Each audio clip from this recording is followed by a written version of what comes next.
பங்களாதேஷ்க்கு எதிராக முதல் டெஸ்ட்டில் 280 ரன்கள் வித்தியாசத்தில் ஒரு மிகப்பெரிய வெற்றியை இந்தியா சேப்பாக்கம் மைதானத்தில் பெற்றிருக்கிறாங்க.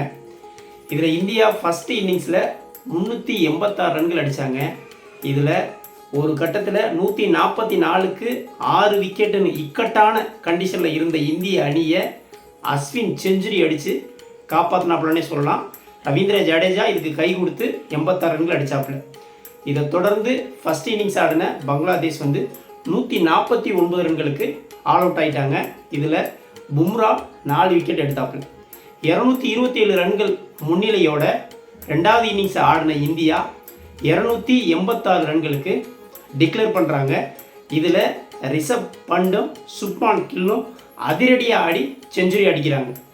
515 ரன்கள் அடித்தா வெற்றி பெறலாம் அப்படிங்கிற ஒரு பெரிய இலக்கோட பங்களாதேஷ் இறங்குறாங்க. 234 ரன்களுக்கு ஆல் அவுட் ஆகிறாங்க. இதில் அஸ்வின் 6 விக்கெட் எடுக்கிறாப்புல. கிட்டத்தட்ட 280 ரன்கள் வித்தியாசத்தில் ஒரு மிகப்பெரிய வெற்றியை பதிவு செய்கிறாங்க இந்தியா. இப்போ இந்த போட்டியை பொறுத்த வரைக்கும் Ashwin man of the match வாங்கியிருக்கிறாப்புல. இதில் தரமான ஒரு 4 சாதனையை, ஒரு உலக சாதனை உட்பட 4 சாதனையை அஸ்வின் படைச்சிருக்காப்புல. அதை ஒவ்வொன்றா பார்ப்போம்.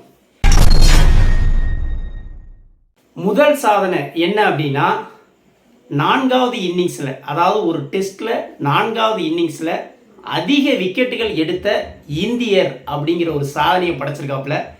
ஏற்கனவே அனில் கும்ளே 94 விக்கெட்டுகள் எடுத்தது தான் சாதனையாக இருந்தது 4வது இன்னிங்ஸில். இப்போ இந்த 2வது டெஸ்ட்டில் 4வது இன்னிங்ஸில் அஸ்வின் 6 விக்கெட்டுகள் எடுத்தது மூலம் அதை பிரேக் பண்ணி 99 விக்கெட்டுகள் எடுத்து 4வது இன்னிங்ஸில் அதிக விக்கெட்டுகள் எடுத்த இந்தியர் அப்படிங்கிற ஒரு சாதனையை படைச்சிருக்காப்புல.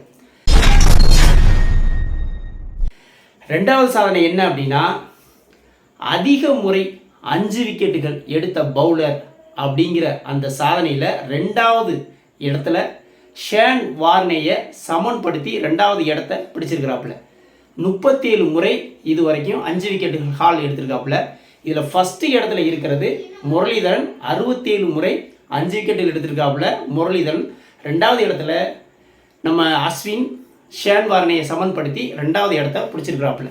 இது 2வது சாதனையாக பதிவாயிருக்குது. 3வது சாதனை என்ன அப்படின்னா, இதில் 4வது இன்னிங்ஸில் அதிக முறை 5 விக்கெட்டுகள் எடுத்த பட்டியலில் 2வதாக இணைஞ்சிருக்காப்புல. 4வது இன்னிங்ஸில் அதிக முறை 5 விக்கெட்டு 7 தடவை அஸ்வின் எடுத்திருக்காப்புல. இந்த சேப்பாக்கத்தில் எடுத்ததோடு சேர்த்து ஏற்கனவே ரங்கனா ஹெராத் 12 முறை 4வது இன்னிங்ஸில் 5 விக்கெட் எடுத்தது தான் இது வரைக்குமான ரெக்கார்டாக இருக்குது. அதில் ஷேன் வார்னேயை சமப்படுத்தி 2வது இடத்த அஸ்வின் பிடிச்சிருக்காப்புல. இது 3வது சாதனையாக பதிவாயிருக்குது. 4வது சாதனை என்னென்னா, இதுதாங்க ஒரு வேர்ல்டு ரெக்கார்டுன்னே சொல்லலாம்.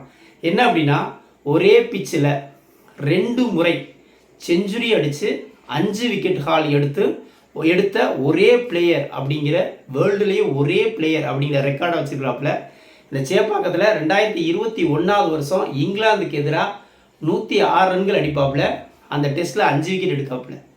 அதுக்கு பிறகு இந்த 2024 பங்களாதேஷுக்கு எதிராக 113 ரன்கள் செஞ்சுரி அடிச்சிருக்காப்புல, 6 விக்கெட் எடுத்திருக்காப்புல.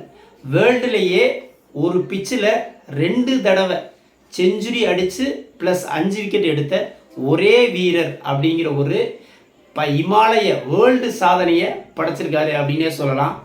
இந்த 4 அபரிமிதமான சாதனைகளை சேப்பாக்கத்தில் அஸ்வின் பண்ணியிருக்காப்புல. மேன் ஆஃப் த மேட்சும் வாங்கியிருக்காப்புல. ரசிகர்களுக்கு இந்த போட்டி ஒரு மிகப்பெரிய ஒரு விருந்தாக அமைஞ்சிச்சுன்னே சொல்லலாம். வீடியோ பிடிச்சிருந்தா லைக் கமெண்ட் பண்ணுங்கள், குறிப்பாக சப்ஸ்கிரைப் பண்ணுங்கள். மற்றும் ஒரு வீடியோவில் சந்திப்போம். நன்றி.